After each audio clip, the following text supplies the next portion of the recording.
আমি একটা বয়স দিছিলাম, উলি পোকার পাক জ্বালায় মরিবাদ করে।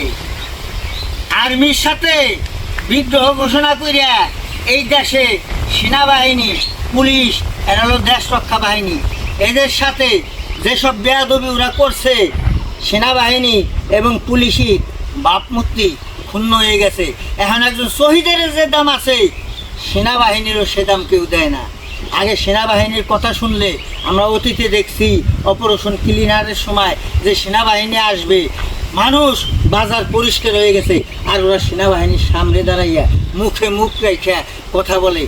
এই ভাবমূর্তি ফিরিয়ে আনতে আরও 100 বছর লাগবে।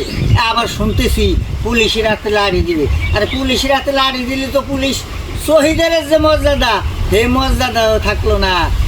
এখন বুঝুক প্রশাসনের লোক যে তাদের কি হয়েছে, এগো ক্ষমতায় আইনা।